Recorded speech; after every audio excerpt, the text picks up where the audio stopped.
Hello there, Taurus. Welcome to your weekly reading. The first five cards deal with your love, romance, relationship sector, and the bottom five cards deals more with, other energies. Honestly, I feel like it's more spiritual advice for you guys. The first thing I'm going to do is we do have the Tower here in your love sector, so I'm just going to clarify that so that I have a better picture, and then we'll go into your love reading, okay? So can you help me clarify the Tower? What's going on with the Tower? Okay. All right, so let me talk about what's going on here. This is your energy, what you're bringing to the table. We have here the Eight of Pentacles. And the Eight of Pentacles is being someone who's very, very committed in relationships. They always want to fix things. And you have an endless amount of patience when you're dealing with people that you love. You don't really keep score. You like to, take care of things, or when problems creep up, you like to fix things.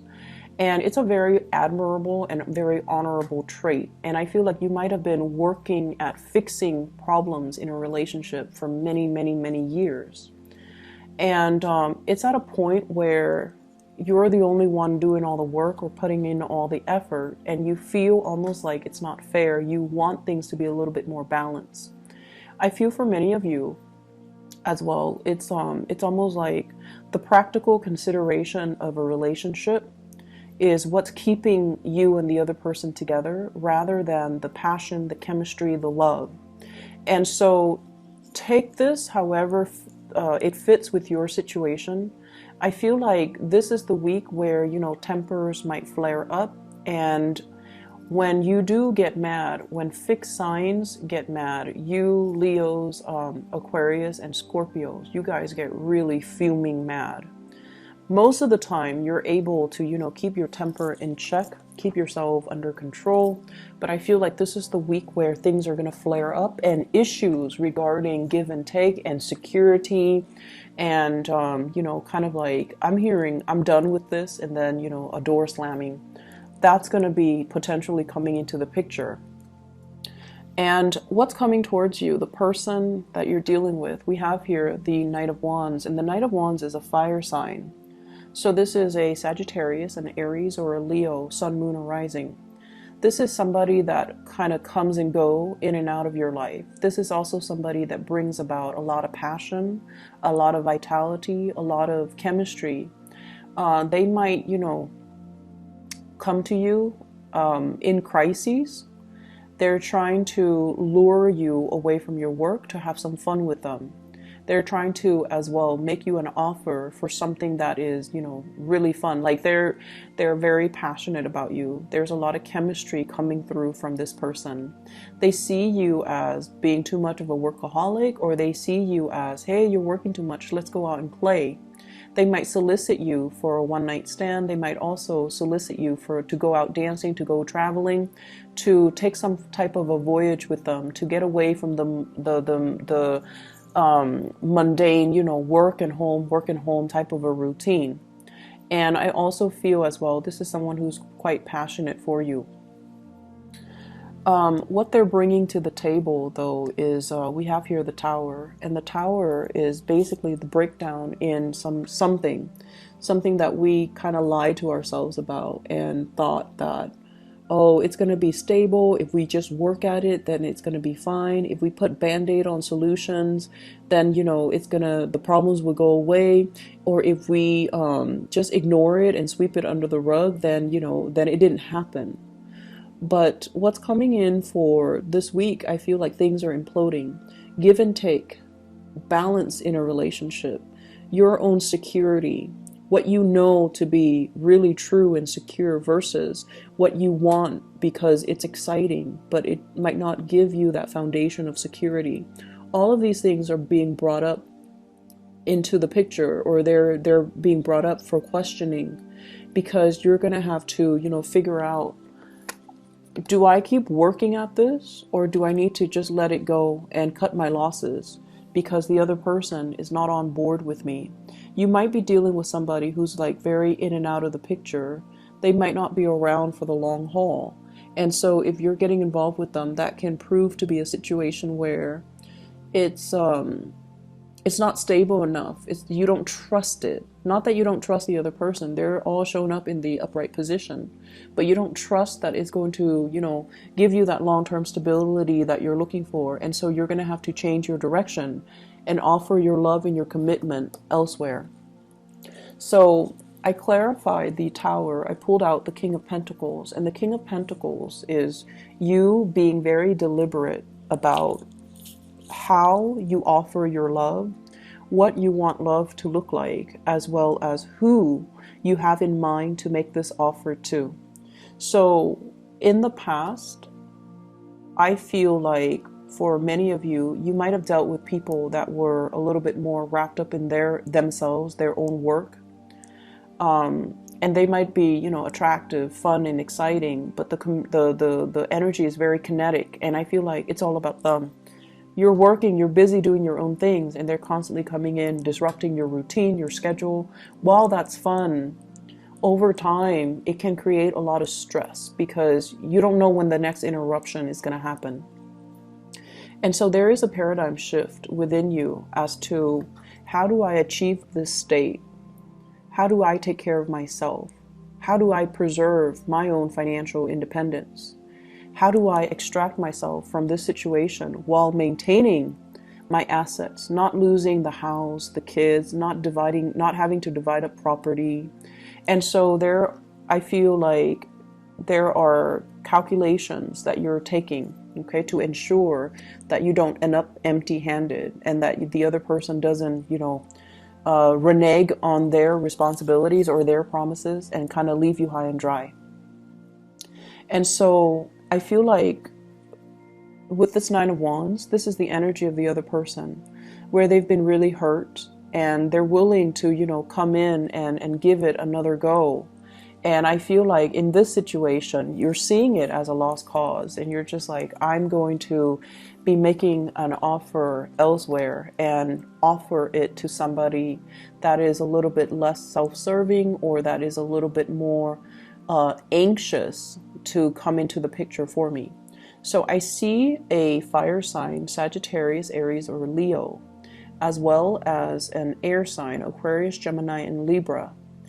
And I feel like you might be transitioning from one person, leaving them behind, allowing that relationship to kind of break down or fall away naturally. And then there's an air sign coming into the picture. Keep in mind as well that these energies are very young. We have the Knight of Wands and the Knight of Swords, two knights. The Knight energy are very passionate, are very excited, and their energy is still very young. So they're both in the upright position, which indicates to me that, you're not messing around with people that are very low vibrational. You actually have pretty good standards, and you want people who are honest and truthful. But I feel like you want somebody to build something with, and you're making an offer here to build something with the other person, and they're reciprocating. So I see very strong air energy coming in. If you're in a partnership with somebody,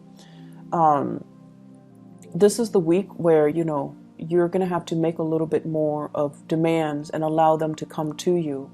It's almost like putting that gesture out there so that they can, reciprocate. Okay. So who's making the offer here? I have the Two of Wands and the Five of Cups.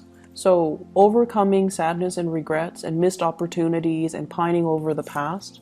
And we have here the Two of Wands. So I feel like this might be the other person coming into the picture, making an offer, or at least this is usually like a long distance type of a relationship, type of a card. And when I see it, it's almost like missing somebody, longing for somebody. So somebody might, show you first that they're really missing you or longing for you. That then sets in tone the motion for you to make them something, make an offer to them of something solid, or make a gesture towards them that allows them to kind of come together with you. So there is definitely a bridging of the emotional distance or physical distance happening this week, and I feel like it's going to be quite fruitful for love and relationships overall. The other areas of your life, what we have here is the Fool, and right off the bat, I feel like this is wanting a vacation, wanting to, kind of leave things behind, wanting to live in this fantasy. Like, I wonder what my life is going to look like if I did this. I wonder what my life is going to look like if I scrap everything and move overseas. I wonder what my life's going to look like, if I took a different career path. So there's an energy here of daydreaming and fantasy and just, wondering what if. So this is like longing for a new start, wanting to travel light, wanting to just leave the past behind and start on a new course of action, a new career change, or even fantasizing about, moving location. Work is really, really piling on for you guys for this week. Okay. It requires you to be very, very here in the present, here and now, and to take care of responsibilities, making checklists for yourself. Make sure that you knock out these tasks one by one, because they're going to be piling on, piling on. So on Monday, you might have 5 things, and then by the end of the week, you might have 10 other things that you need to take care of. So because of this energy, I feel like you're in such a daydreamy type of a mood. And because you've also been working really hard, I see for many of you since like the May time frame, since your birthday time, you're longing for a vacation. You're longing to just kind of leave the work behind and not bring it home with you, or not let it affect your ability to go out and have fun and things like that. So very, very busy week. So the time to fantasize and the time to daydream, the time to, long for that vacation, take care of your practical responsibilities first before you can move forward, okay? I see a water sign here, a Pisces, Cancer, Scorpio, and this is somebody that I'm feeling this is like a person from the past that you might have had a relationship with. And I also feel like there's going to be communication, bridging of distance as well. And they're coming in, but I feel like you are no longer feeling this person. So it's like they're contacting you. There's this message about, reaching out, not altogether a sincere message. And the message might be like, hey, what's up? And like, how do you respond to that, right? So I feel like you might just let the separation ensue because you're no longer intoxicated with this person. You're ready to move on, and you're picking up the pieces of your life and really trying to implement new things, new way of doing in your life. I'm also seeing many of you going to the gym, lifting a lot of weights. I'm also feeling as well, eating healthy, trying to cleanse, not drinking as much, not letting like vices affect your health. So gambling, for some reason that came up, smoking, drinking, there are many, many vices that I can mention, but where you fit along the spectrum. So I feel like you're not letting vices, negative habits, negative people back into your life. So I feel as if for those in relationships that have been straggling and, really problematic, there is an awakening. You're jolted awake. And I feel like you're shifting gears, moving on, and giving your love to somebody new. And then I feel like this is the week where you know how sometimes you've broken up with somebody, and regardless of how you feel about them, there's always that sense of like, what if, right? What if they come back? What if it's not done and over with? I feel like this is the week where you have that clarity, that closure. Oh, wow, I haven't really thought about them in, 3 months. I haven't really thought about them in 2 weeks. I haven't really thought about them in 24 hours. I'm really, moving on. And I feel like that's going to put a little bit of a smile on your face. Okay, so for those who have been heavily thinking about somebody or heavily waiting on somebody, I feel like you're done. You're moving on. And because of that, I feel like it's a good week overall to just focus on your responsibilities. Don't get distracted, and quicken up the pace when you work. Okay. I feel like that has to be said here because we have the Ten of Wands as well as the Eight of Pentacles. So like quickening up the pace, but at the same time, don't compromise on the accuracy of your work. All right. So Taurus, I wish you the best for this week. Take care of yourself. Bye-bye.